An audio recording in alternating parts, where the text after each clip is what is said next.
ফটোবোৰ সদায় ধুনীয়া হয় ন? সেইকাৰণেতো ফটো। আৰু জীৱনটো কি? জীৱন ফটোখন তোলাৰ আঁৰৰ কষ্ট। দেউতা কিয় তেনেকৈ ক'লে? সুখত কোৱা নাই বুলি তুমিও বুজিছা। বুজিছোঁ। আপুনি ক'লে মিছা কথা কোৱা মানুহৰ হাতত প্ৰসাদ পৰিলে বিষ হৈ যায় বুলি। মইহে প্ৰসাদ আনিছোঁ। আমাক ফাঁকি দিছা বাৰু বেলেগ কথা, কিন্তু তুমি দেউতাক ফাঁকি দিলা। মই দেউতাক ফাঁকি নাই দিয়া মা। পেহীয়ে নিজে দীপক ফোন কৰি গাড়ী ঠিক কৰিছিল। বেছি হৈছে বহাগী।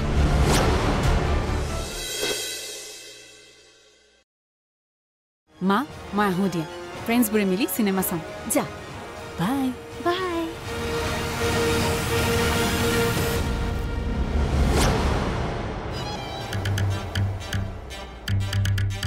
নব, আমাৰ ৰিচা কিন্তু ঘৰ ধৰা ছোৱালী হ'ব দেই।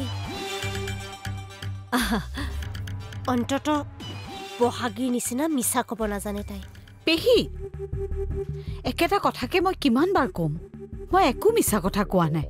দীপে মোক কৈছিল আপুনি তেওঁক ফোন কৰিছিল আৰু মোক লগ ধৰিবলৈ কৈছে। নব, চোৱাচোন, লগ ধৰিলে মই তোমাক লগ ধৰিম। মন্দিৰলৈ যাবলৈ হ'লে তোমাৰ লগত যাম, তাৰে লগত নাযাওঁ নহয়। বহাগী, মোৰ এটা ষ্টেটাছ আছে। নব, মই আহিছোঁ, যোৱা। আৰু তুমি দাদাক বুজাই ক'বা, অচিন কাঠৰ থোৰা লগালে এনেকুৱাই হয়। আহিছোঁ।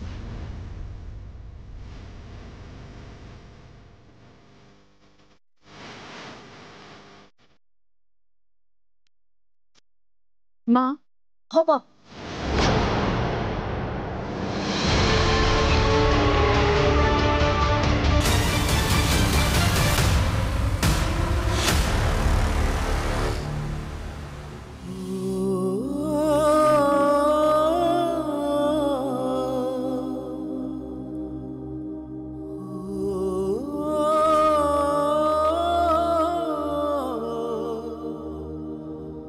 হেৰি, মন্দিৰলৈ যাম, তই ওলাই থাক। হঠাৎ এনেকৈ ওলা বুলি ক'লে ওলাব পাৰিনে? তোৰ আকৌ কামাখ্যা মন্দিৰত হঠাৎ যাবলৈ কি হ'ল? মোৰ ঘৰত বহুত কাম আছে। হে, মোৰ একো হোৱা নাই অ'। পেহী যাব বোলে মন্দিৰলৈ, তহঁতৰ। পেহীয়ে? তোক লগ ধৰিবলৈ কৈছে মোক। পেহীয়ে আকৌ মোক নিজে নক'লে কিয়? তোক ক'বলৈ ভয় কৰিছে অ'।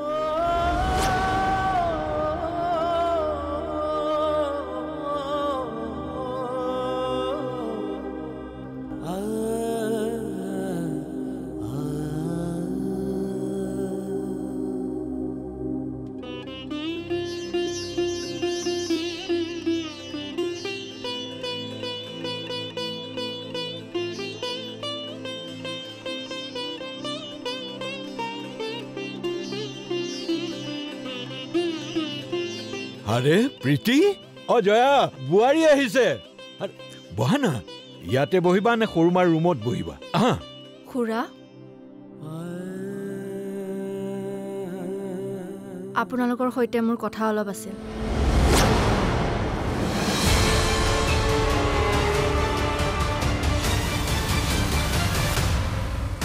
কি হৈছে তোমাৰ?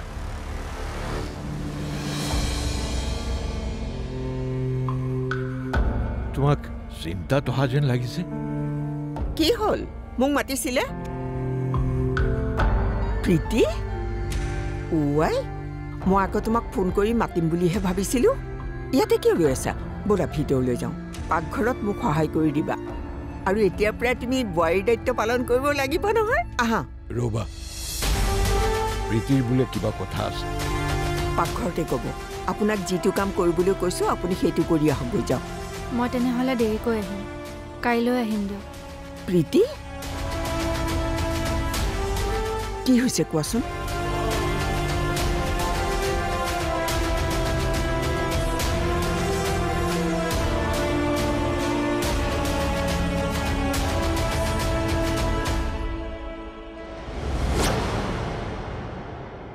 এসপ্তাহৰ পৰা মই বিভাসক ফোন কৰি আছিলোঁ খবৰ এটা ল'বলৈ।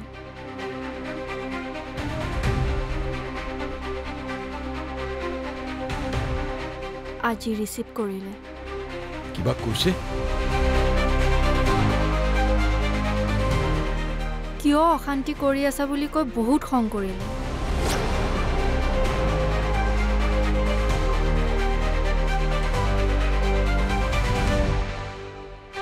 মোৰ কাৰণে বোলে তেওঁৰ জীৱনটো শেষ হৈ যাব।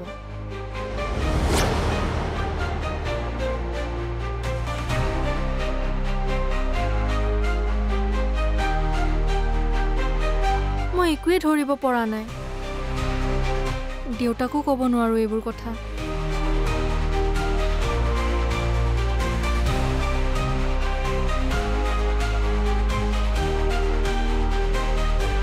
মই কি কৰোঁ আপোনালোকেই কওক। সি তেনেকে ক'বলৈ তোমাক সাহস ক'ত পালে? মোৰ বন্ধু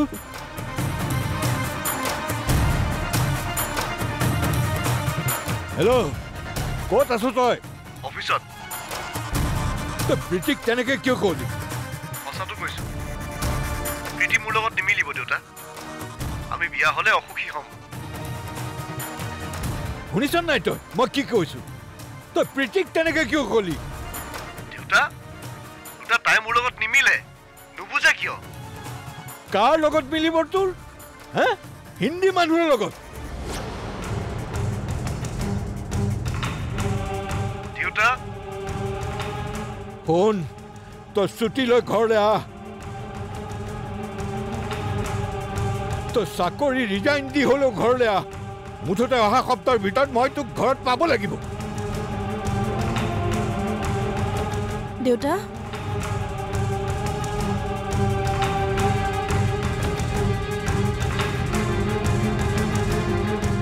দেউতা, মা, মই কথা এটা ভাবিছোঁ। মানে মই কথাটো মাত্ৰ অনুমানহে কৰিছোঁ। দাদাৰ তাত কোনোবা ছোৱালীৰ লগত। চুপ!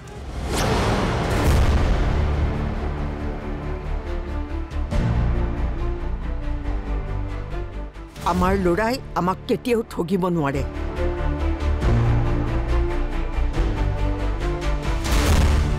অনুমানৰ ওপৰত ভিত্তি কৰি আৰু এটা শব্দও নকবি।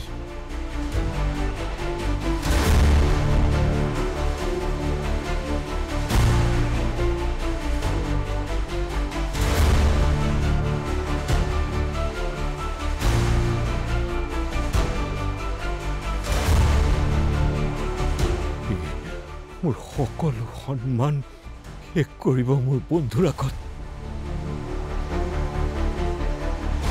আৰু সেইটো মই কেতিয়াও হ'ব নিদিওঁ। মোৰ মতে বহাগীক ৰাজাৰ লগত বিজনেছ পাৰ্টনাৰ নকৰাই ভাল। নহয়, আকৌ ফাঁকি দিব যে তাই, সেইকাৰণে ক'লো।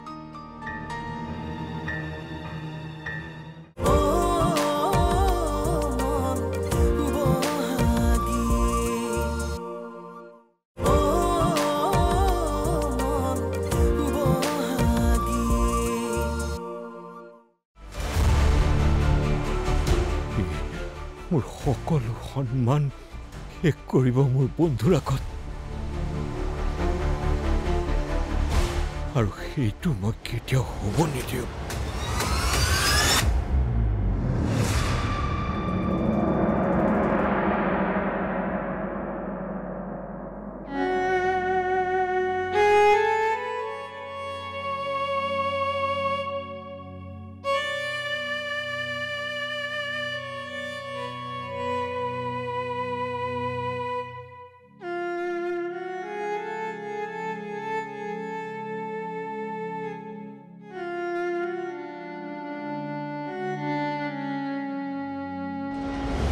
মন্দিৰলৈ যাওঁতে কি বুলি কৈ গৈছিলা? মন্দিৰলৈ যাওঁ বুলিয়ে কৈছিলোঁ। কাৰ লগত? পেহীৰ লগত। কিন্তু কিন্তু কি? চোৱা বহাগী, তুমি মন্দিৰলৈ যোৱা, আন ক'ৰবালৈ যোৱা, কোনোবা দিনাখন মই তোমাক বাধা দিছিলোঁ। দেউতা,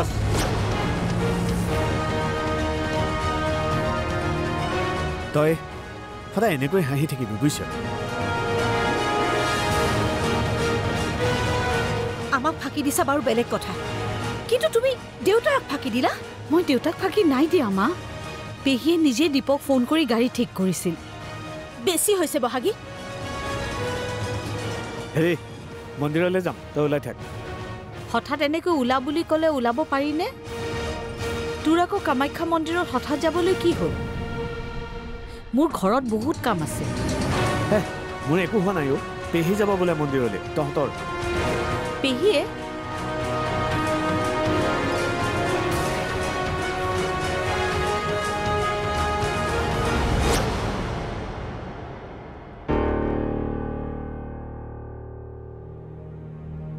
আপুনি বহক, মই চাহ লৈ গৈছো।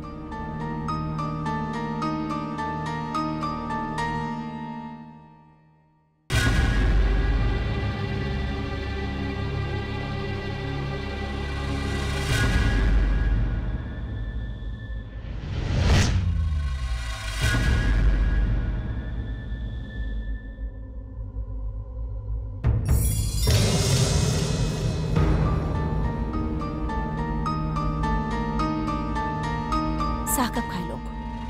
এনে চিন্তা কৰি থাকি কি লাভ? বহাগীয়ে ফাঁকি কিয় দিলে? সৰু সৰু মানুহৰ এইবোৰ স্বভাৱ থাকেই, বিচলীয়া। আগতেতো বহুবাৰ মই দীপৰ সৈতে গৈছো, আপুনি যাওক বুলি কয় মই থৈ আহোঁ। কিন্তু আজি মন্দিৰলৈ যোৱা কথাটো মিছা মাতিলে কিয়? মন্দিৰলৈ যোৱা কথাটোততো ফাঁকি দিবলগীয়া একো নাই। হয়তো মন্দিৰত দুয়োটা একেলগে আশীৰ্বাদ ল'বলৈ যাব খোজা কথাটোত আপুনি বাধা দিব বুলি ভাবিলে। নহ'লে হয়তো আপুনি লগত কাৰোবাক পঠিয়াব বুলি ভাবি ভয় খাই ফাঁকি দিলে। আপুনি চাহকাপ খাই অলপ ৰেষ্ট লওক। সেইকাৰণে অতি সহজে কাকো বিশ্বাসত ল'ব নালাগে। মোৰ মতে বহাগীক ৰাজাৰ লগত বিজনেছ পাৰ্টনাৰ নকৰাই ভাল। নহয়, আকৌ ফাঁকি দিব যে তাই, সেইকাৰণে ক'লো।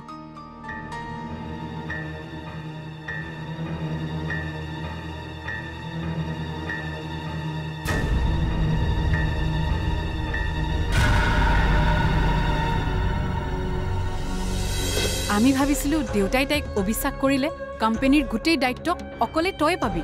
এতিয়া তোৰ নিজৰে মন নাই। আৰে মন আছে, আৰু বহাগী মোৰ পাৰ্টনাৰ হ'লে মই বেয়াও নাপাম। কাৰণ কোম্পানীৰ যদি কিবা এটা লছ হয় তেনেহ'লে গোটেই ৰেছপনচিবিলিটি বহাগীয়ে ল'ব লাগিব। মইতো ছেফ জ'নতে থাকিম। য়েছ।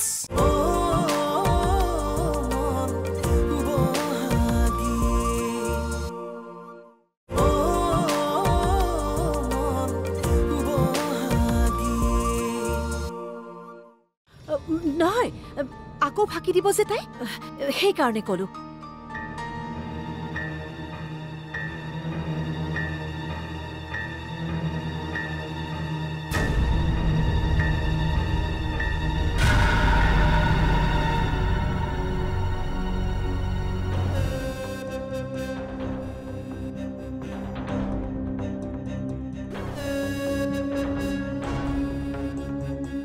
ৰাজা,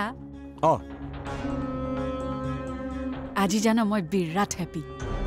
দেউতাৰ চকুত ফাইনেলি তাইৰ তল পৰিল। উঠিবলৈকো সময় নালাগিব। ন'ৱে, দেউতাই এবাৰ অবিশ্বাস কৰা মানুহক সহজতে বিশ্বাসত নলয়। তই তাতেই ভুল কৰি আছ। দেউতাৰ বাবে বহাগী বেলেগ।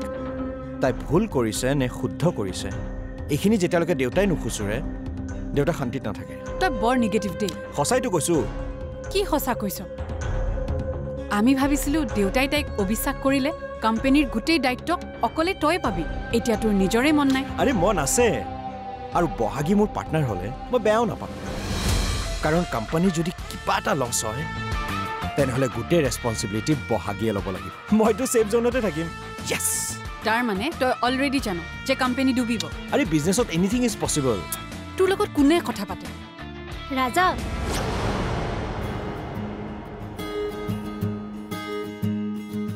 হাই ৰিছা। হাই, তহঁতে কথা পাত, মোৰ অলপ কাম আছে। বাই।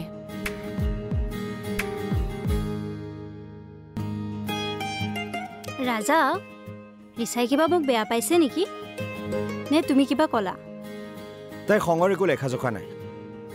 সেইবোৰ বাদ দিয়া। কফি খাবা? পাৰি ব'লা